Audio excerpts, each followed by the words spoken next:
So I was a mature age student. Yep. I really, really believe in free education for students because I grew up in South Africa and my parents passed away when I was a teenager, and I literally had no money to go to university and we had to pay for our own education in those days. So I never went to university. I trained as a journalist, but then when I came to Australia it was virtually like free education. Yep. Because although HECS had been introduced, it was still fairly low cost. So I went to UWA and I studied an arts law degree and majored in anthropology. Oh, awesome. So I was 28 Yep. and I was working full time and I had a small child. Gosh. So it was pretty full on and I didn't really get to enjoy university life as such. Geez.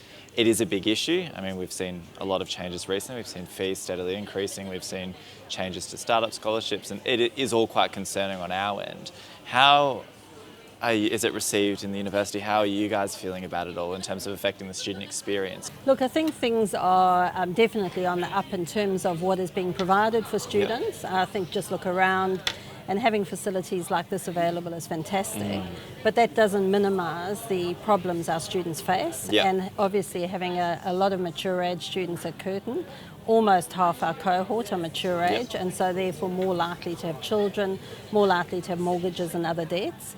I think the fee issue is a real problem, and I think it's fantastic that both Curtin and the Guild offer scholarships and support to students, because those problems are really, really real for people. And it's no wonder some students have to come, do their uni course and then rush off.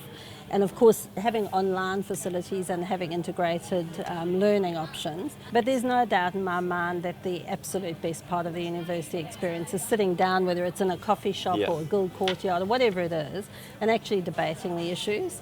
Because even you and I mean, we correspond by email, but there's nothing like actually sitting down with somebody and actually saying, this is the problem, how we're going to solve it.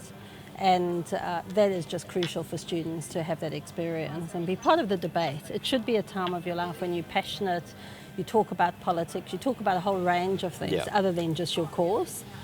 And you've got to be together to do that. And those friends that you make on campus, they act as a support network. As far as what we've seen so far is that students with those support networks are less likely to attrite you. So you see other factors at play. Through these socialising opportunities, you're preserving someone's chance at higher education. I think that is absolutely fundamentally important, and I think you and I both see eye to eye on that. Yeah, we definitely do. And look, the other thing that Curtin provides that I just think is so crucial is a feeling of acceptance if you consider yourself different. How do you feel though we go in terms of engaging a diverse crowd within our events? Look, I think it's pretty good. I think the Athena concert just recently was a really good example of that. And I do congratulate the Guild for doing that, to have a sort of female-friendly event that wasn't based around alcohol or getting off your face. The Pasamalam night with the International Food Festival is always a popular night. I mean, it attracts sometimes 30,000 people. It's hands down my favourite event of the year. Because there's a good fee.